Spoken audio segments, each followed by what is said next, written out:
1 second's been put back on the clock, so 4 seconds left. 52-yarder. Myers from the left hash mark. Chris Stoll does the snapping. Michael Dixon puts it down. Jason Myers, the kick is on the way.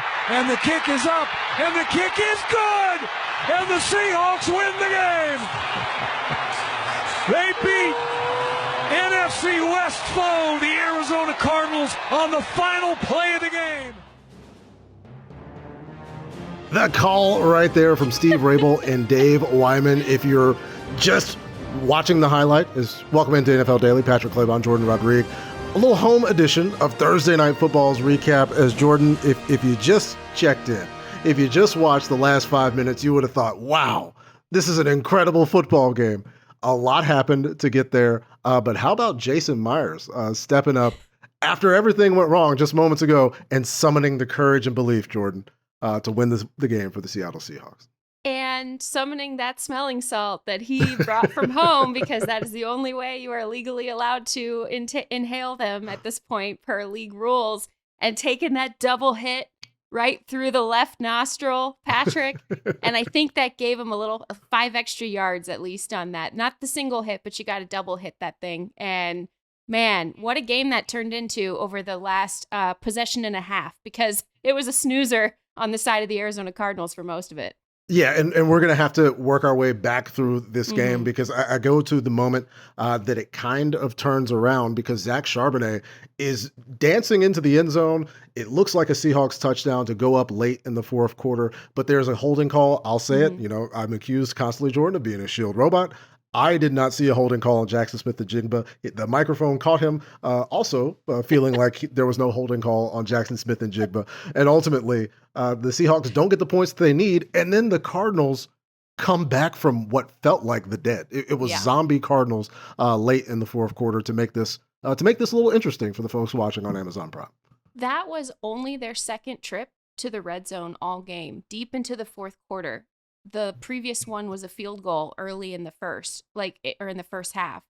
This was a Cardinals team that, you want to talk about smelling salts, suddenly did not feel the urgency of this game throughout the entirety of it until the last couple of possessions, and including until that mysterious called hold and the stern teacher face from the official after JSN walked by him talking into the hot mic. And it really was. It could have been a catalytic swing. If the Seahawks would have lost this game, that would have been the moment that we were talking about, for most of the show. And for most of the game, Jordan, to go back to how that we got to that point, Sam Darnold played very, very good football. Yeah. There were several moments where the Cardinals did summon a little bit of pressure. Darnold was able to escape that, make moves, make throws on the run, where we didn't necessarily see a lot of that earlier on in the season. But there was a drive where Darnold didn't deal with a lot of pressure, made plays with his legs. I believe he had a 32-yard scramble. And, the balls to Barner as well for a touchdown, where we got to see what this offense looked like when everything's working. But then either it's credit to the Cardinals defense or the Seahawks offense just kind of hit a lull there in the middle of the fourth quarter. And you know what? I am going to credit the Cardinals defense on this, because I do want to start with the good for Arizona. We're going to spend a lot of time talking about the bad, because my God, was there a lot of bad from the Cardinals offense. But I want to compliment their defensive line, especially, and their secondary. We know that their back seven, especially with Mack Wilson in there, and he left the game and he came back in, and their linebackers and their safeties and their DBs. That's where Jonathan Gannon has built this defense. It's a back to front, coverage dictates rush sort of structure that he likes to deploy. Well, they're missing a bunch of corners, right? Will Johnson was not able to play. A lot of guys are banged up. Jalen Johnson left the game near the end. And so you have to change your identity quickly, and they very much did that. I want to give the Cardinals defensive line, led by heart and soul, somehow still doing it, Calais Campbell, who seemed to almost unilaterally get the most out of every single one of his teammates. There were 6 tackles for loss through the third quarter by the time the Seahawks started their first possession of the fourth quarter. Sam Darnold was sacked multiple times. They were aggressive. They were down. Their offense was absolutely lifeless. They were getting booed into halftime. They were getting booed in the third quarter. And still, this defensive line for the Cardinals kept showing up and kept making plays. And they're a huge reason why Seattle had trouble moving the ball later in the game and almost let the Cardinals back in it for good. Yeah, the defense was consistently making plays, whereas the offense could never really string anything together. Like the opening first drive of the second quarter, they had a great run. It set up a 2nd and 2. Kyler gets one to Marvin Harrison Jr. They weren't even close to being on the same page. Got another. They got back at it. A couple of good balls to Wilson and McBride in the flat, and then he hit McBride in a nice hole shot between the corner and the safety.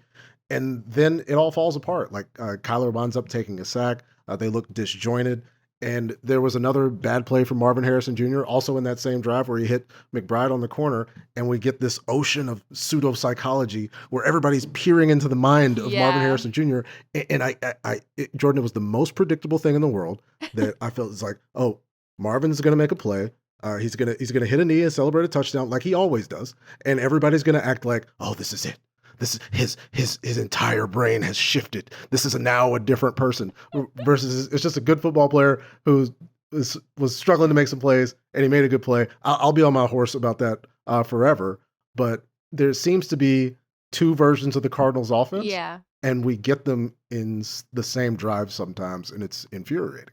Yeah, it really is. It's exasperating to watch. And that 17-yard pass to Trey McBride on 3rd down that you talked about, that whole shot that they hit, that was to that point, their longest completed play, not just pass, their longest completed play that wasn't called back to penalty, that, that wasn't intercepted in the entire game to that point. And that was pretty deep into the game. The Cardinals did not have, heading into their 6th possession, the Cardinals had one completed play over 12 yards and only 2 total. One was a run by Trey Benson and one was that 17-yard catch by Trey McBride. This offense was horrible for most of the game. And it wasn't just the miscommunications. And that is what, I know that local market and I know that team and all of that. And that is the number one thing that everybody is going to be talking about. It was the number one thing that the broadcast decided to talk about was the continued struggles between Marvin Harrison and Kyler Murray. And I think there's a fairness to discuss it because it's very clear this has not improved very much. It was the number one goal of the offseason. If you heard all of the things that people were saying and when they were being quoted and all of these things coming out of that market. And even when I was there for a couple of days of training camp, it was also, we're trying to be positive. We're trying to get this young man in the proper trajectory. This Cardinals offense, what my main beef with it is that it overthinks itself to the point of constricting itself. And it's not just Marvin Harrison, who very clearly is feeling the weight of the world on his shoulders because he has to be a number one receiver, even though this offense is not built to function around a number one receiver. It's built to be a heavy personnel. Everything flows through the tight ends team, and you need to have more so a burner, a 3 that can take the top off of a defense with enough regularity and gadget play that player up with enough regularity to back the defense the F off of you. Yeah. And that is not what happened. Seattle had no respect for the deep passing game to the point where Julian Love is down there jumping routes on passes intended for Trey McBride, like 5 yards off the line of scrimmage, because they did not need him deep. And they did not need these players to play deeper because there was no downfield passing game. And they could not, mix their personnels. They couldn't do anything, in part because it felt like they're just trying to force this thing to run through a true bona fide number one receiver when he sometimes just doesn't have it. And it's okay. He's growing up. Like, let's not try to make this young man something he's not yet. Let's get him, support, and let's make sure that the offense makes sense and that the quarterback is on the same page, not, disconnected, not talking to each other when they're on, cutting to sideline shots and they're not speaking to each other. There's so much that's not feeling cohesive and functional, and everyone's overthinking what this is, and nobody's playing free as a result of it until it's almost too late. That's my soapbox. That's my rant. There we go. And it makes perfect sense, Jordan, because the numbers for Trey McBride, right, show that he can, right, be a focal point of an offense. He can make plays. He can catch balls like that 17-yarder. But also you can say, completely fair to Trey McBride, that this offense is asking him to do things. Like it's even putting Trey McBride in disadvantageous circumstances where he could probably be more successful if if he's being asked to do something a little bit different. So it feels like a mismatch of parts that have just been thrown together. And then you get into a fourth quarter situation where you have to go in the drill, and the offense actually functions to an extent where, Michael Wilson's making blind one-handed catches to extend the drives on fourth down. And it wasn't just the Cardinals making plays down the stretch, because we do need to, and again, to acknowledge the defense making the plays, because Max Melton, the Cardinals defense, had great plans. Specifically with regards to Jackson Smith and Jigba, who's so much of a part of the passing offense, didn't really have a lot going to the fourth quarter. And Sam Darnold, Jordan, throws one of the better I don't know if we're going to make it a throw of the year candidate, because the pocket was very clean. Well, and can you imagine getting that past Greg? I mean, can you really imagine trying to argue something on behalf of Sam Darnold? Like, you and I think, are a little kinder to some of these guys. Well, I have a history of perhaps not being fair to Samuel Richard Darnold, but it was a crucial 3rd and 6. Ultimately, Jason Myers would go on to miss the field goal, but 36 yards down the sideline to Jackson Smith and Jigba, which felt like a moment that could have won the game for the Seattle Seahawks. That's one of those like on the table moments where you feel like, oh, Sam Darnold just hit this beautiful stop and go to JSN, and all the things that anybody's ever said about Sam were wrong. Like, shout out to the Fighting Tritons, right? His high school, like everything all on display there. We kind of wipe it away because Myers missed, but still a great moment for Sam and the Seahawks passing attack. Yeah, I mean, he's been playing good football all through the start of this season, and I really think that he and this offense are custom built for each other, and maybe it was kismet that they ended up in each other's laps here, because Clint Kubiak was not designing this offense for Sam Darnold at the start. He was designing it for Geno Smith at the start, and then everything kind of shook out in free agency the way that it did, and then trade the way that it did, and all of these things. This offense, I know this sounds a little bit takey, but this Seattle offense seems like the offense that Arizona was pretending it was going to try to be coming in to this year. And I say that because they're using the heavy personnel. They were 12 personnel for most of the game, 2 tight ends, 2 receivers, 1 running back.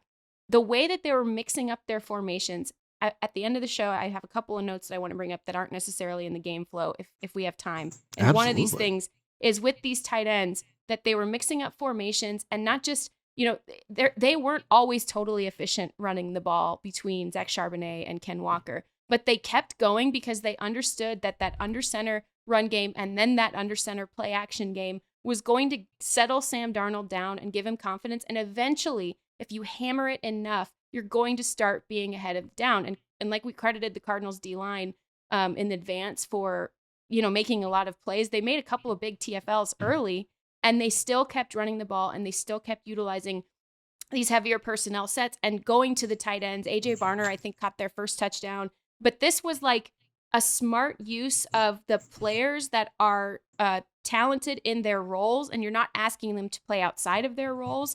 Everything felt cohesive and functional, and they weren't trying to force the ball down the field to a one receiver until the look was there. You notice what that play was, that 36-yard incredible throw, incredible catch down the sideline by JSN. He was in one-on-one coverage for probably one of the only snaps of coverage, one of the only routes that he ran all night where he wasn't either bracketed or double covered or being leveraged and tilted in a certain way to where he was not going to be the most available player on the field. And they did not force anything. That's what I love about the Seahawks offense so far. I see the vision, guys. I see it. I know you're not always getting your yards per play the way you want it, but like, man, you run it like this steadily enough, and you throw the ball clean and all of these things, and you take your shots when you have them, and you don't force anything, and you mix up your personnel like your personnel looks like this. You really got something down the heavier stretch of the season.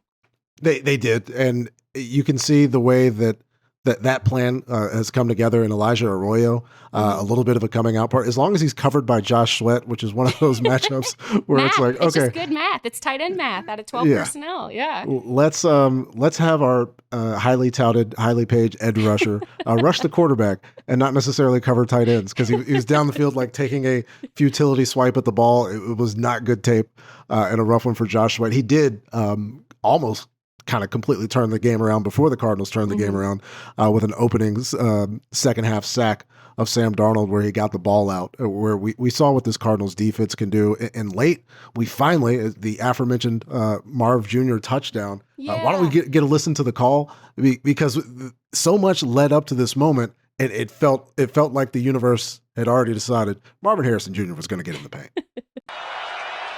Snap to Murray, 4-man Seattle rush. Murray drops back, now throws it deep left side end zone. Harrison goes up and stabs it for a touchdown. What a catch by Harrison. A huge score for the Cardinals. Harrison down on one knee in prayer. Got to imagine he's saying, thank you. I finally pulled that one in to help my team when they needed it most. That's Dave Pash and AQ Shipley on the call from KMVP as Marv, bounces back up, tosses the ball to the referee. And you're getting booed. The offense is playing poorly. It wasn't just a sigh of relief from 18. It was a sigh of relief from everybody in State Farm Stadium. Yeah, because you heard the Seahawks chants really loudly, which not super surprising on that front, but the crowd booing them out of halftime into the tunnel, and then again booing them in the third quarter, and then sort of giving them, he made a catch before that play and giving him sort of the mean cheer, like oh, you can do it. You're doing amazing, kind of like Mean Girls cheer. And so it was interesting. I think I'm soft, so I really felt something. I felt moved by his reaction to that and how he seemed very overcome in the end zone in that moment. And I loved seeing his teammates come around him and pat him on the helmet and all of that, because to get there we have to understand how catastrophic the start was for Marvin Harrison Jr. to this game. Not only was there 2 separate miscommunications on routes, some of it is the quarterback, some of it is the receiver. I'm not going to ever place the blame on one person. But there was clearly, a couple of routes where they thought that Marvin Harrison Jr. was going to run to the outside. Kyler threw it to a landmark to the outside. He ended up running down the field. There was more miscommunication. And then the worst one of all was a downfield throw. And Marvin Harrison Jr., it's a beautiful pass. You place it perfectly. And he's got like the mitts the size of dinner plates. And still, he bobbles it. Ernest Jones, former Los Angeles Ram, comes away with the interception. And that, even in that moment right there, not only were you just sick for the guy, right, knowing how much he was putting on his shoulders, not only were you sick for him, but you also, that felt like when the game was starting to get out of hand and in favor of Seattle, Patrick. Yeah, in fact, let's listen to the call on KRRO from Steve Rabel and Dave Wyman. Slots to both sides. Murray hits his back foot, throws inside. Harrison bobbles. Ball's picked off. Coming near side, it's Jones. He jumps over him, and he's still going. Midfield. And he is down in Arizona territory. And poor Marvin Harrison lets one bounce off his chest and into the arms of Ernest Jones, who makes the most of it. Yeah, even the Seahawks call, feeling bad for like, Marv Jr. Oh, no. But yes, but oh, no. Yeah, to see Kyler kind of pump fake, shift his shoulders, hold the middle of the field just enough to clear Marv, to get them that ball in the great spot. Great quarterback play. But in fairness to Marv, this is a drop turnover we've seen guys well into their careers make, and he bounced back from it on Thursday night. Mm-hmm. But it's one of those things where things start to snowball, or they can start to snowball, and they were they decidedly were snowballing for the Cardinals offense, but they're able to summon it and get back into this game thanks to the efforts of the defense. And then later on, they have a chance, Jordan, to win the game. And Amari DiMercato, who had against the 49ers a fairly nasty drop in a similar situation, comes through this time. Snap to Murray, drops straight back, looks left, short throw to the left, caught DiMercato 5, breaks a tackle, heads for the end zone, touchdown with 28 seconds left. The Cardinals a point away from tying the game. So a couple of things there. Both of those plays end up being Devon Witherspoon is on the receiving end of the Marvin touchdown as well as the DiMercato touchdown. I would like to get your thoughts, Jordan, on that decision from Jonathan Gannon, Because at that point, around 30 seconds to go in the game, they had just driven. It felt like a little bit of a miracle to be in there. Mm-hmm. How do you feel about kicking the extra point? I feel like, I would have gone for 2 personally. No guts, no glory. I thought this was a really conservatively called game from both coaches because we had a 4th and 2 field goal that ended up being missed that could have also put this game away after the JSN catch down the sideline. And that was, in my opinion, a poor decision by Mike Macdonald. And obviously could have swung the game in a big way because the Cardinals then came roaring back and then, it ended up, tying it ultimately. I just think when you are, I know you don't believe in momentum, Patrick. So that being said, but when you finally have the crowd back into the game, because they were gone for most of this. They had, if we're going to do time of possession, parentheses crowd, this was like a total Seattle Seahawks game and very frustrated. But then you could feel it. You could hear it through your broadcast, the swell back into it. I know that I think that the Seahawks were actually kind of expecting Jonathan Gannon to go for 2. It kind of seemed like near the end there was some, I was watching the dots on Next Gen. There was some pausing coming on and off the field because they weren't necessarily sure. Are you really not going to go? That's a ball knowers tip, folks. The dots on NGS are well ahead of the broadcast. Yes. For those of you who are addicted to ball, go ahead and check out the dots. So you can get real a little sickos watch the dots. Yeah. But yeah, I don't know. What would you have done there? Because I would have gone for 2 and I would have said, I'm going down swinging if I go down. Well, it's one of those things because the analysis of how confident somebody is something that we do all the time watching the game. Mm-hmm. I feel like if you're having a conversation with Petsing there and you feel like there is an instant recognition of this is what we're going to run, this is how we're going to run it, everybody knows the procedure and everything, I think all those boxes have to be checked for a go decision like that. And if there's any hesitation from any part of the operation, I completely understand kicking the extra point. What I don't understand is Chad Ryland kicking the ball short of the landing zone and completely ruining the circumstances. Because that's it, Jordan. It's like until 60 minutes, the results were cumulative. The Cardinals lost the game on the kickoff.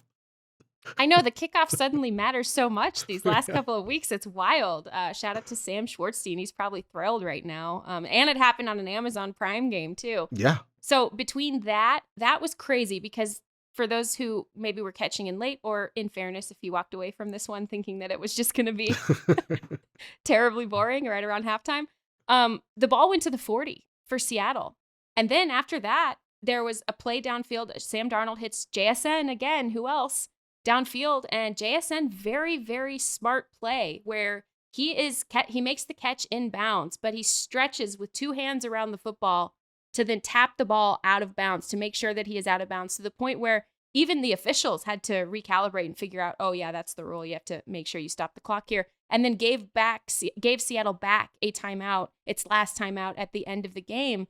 And, I still think there was a lot of conservative late down calls here, but the players made Mike Macdonald right. And in the Cardinals, they sort of proved that you should have gone for 2, because then you effed up on the following kickoff because you know what I mean? So it's all like a what if scenario, but like that kickoff specifically in that tiny, when you are that close, when you're tied like that, when there's still time on the clock, every tiny margin matters. And the Cardinals really, fell short, like literally. Literally.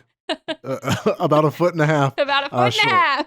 And we've had multiple games. Ben Johnson had to deal with the aftermath of not kicking the ball out of the end zone, and now Jonathan Gannon will have a full week of questions regarding kickoff procedure at the end of the game, being short of the landing zone. There's so many ways that things can get you in this game, and the Arizona Cardinals almost managed to get in all of them. You had mentioned, Jordan, that there was one tidbit that you wanted to get into. Yes. Let's do it. Yes, thank you so much. So there's a couple of really interesting plays that I think other teams are going to steal from the Seahawks out of this game. And where I really like the dichotomy of this game in general, because I always think about play callers and all that stuff, was you had two guys from the Kubiak system, Drew Petzing, and then literally a Kubiak in Clint Kubiak. Nepotism, woo! I was going to call him literally a Kubiak. Literally a Kubiak. But no, he called a heck of a game, in my opinion. The things that he could not control, such as the late down situationals, I don't put on him at all. That's obviously the head coach making that decision. I thought Clint Kubiak called an absolutely awesome game. And what I really, really liked was the play on their opening script, which is where coaches like to show off, right? And this was a 4-by-1 formation. So 4 skill players on one side and 1 skill player on the other side of the stack of offensive linemen in the middle, and the quarterback obviously ready in the back of that to take the snap. I say skill players and not receivers because they were in 12 personnel. So in the cluster of 4 on the left side of the formation, they had 2 tight ends, 1 receiver, and a running back, Ken Walker in this case. On the other side, detached far from the stack as the one on the other side of the 4-by-1 was JSN. And they ran a screen out of it. And it went for, I think, like 19 yards or something like that. And what I really, really liked about this, and it was a screen pass to Ken Murray, and it was a little catch and run gain, huge gain for them. What I really liked about this was that they had started the game in 12 personnel, and they didn't want to let the Cardinals substitute in different players. So they stayed in their heavy personnel. They hurried to the line of scrimmage, kept their personnel, and still ran a super unique, this is not used at all ever, a 4-by-1 usually is not used, and let alone with 2 tight ends and a running back in the 4. It was super fascinating. It helped them stay in their heavy personnel. It kept the defense from substituting. It made them go fast, and it got a huge gain. And I think that play specifically is going to be copied all around the league as 12 personnel increases. And I think that was Clint Kubiak flexing on us casuals a little bit as well. Well, I mean, not flexing on you, Jordan, because you saw it immediately. Oh, I saw it, Clint. I got my eye on you, buddy. And so now, I mean, it's literally a Kubiak play. Literally a Kubiak play. Yes. And when Sean runs it, it's going to be very exciting. We're gonna love it. And who runs it next? That's what I want to know. Who in your opinion runs it next? Because it's gonna be either Cliff, right, or Sean, or Kyle. It's gonna be Kyle. It's gonna be Kyle. Yeah. He's gonna do it Sunday. Yeah. Do you think he'll give Clint any credit for it? No. No. He may like wink and note. He's like, hey, I'm grinding tape at 12:30 Everyone midnight. steals from everybody. I'm listening to Jourdan Rodrigue, and she saw the same thing I did. And then he's going to lie to us about whether Brock Purdy's going to play. Because Drew Petzing's right out of this same system, and he also has the tight ends to do this, and he is not doing the interesting things they said they were going to do with their tight ends, again, because they're trying to force it with a one receiver who's getting, and all of it, to me, felt so disjointed to what the literal Kubiak did. I just thought it was very interesting, a little subtext for this game tonight. Yeah, and subtext for a division now where the aforementioned Kyle Shanahan can sit back and relax. One of these teams that they've beaten, because they've beaten both of them, was ultimately going to lose. Thought it might have been the Seahawks for half a second there, but the 49ers, big winners as they were going to be regardless, as the Seattle Seahawks survive a late push from the Arizona Cardinals and get a win on Thursday Night Football. NFL Daily will be back with Greg from Dublin. Looking forward to that. For Jourdan Rodrigue, I'm Patrick Claybon. We'll see you guys next week.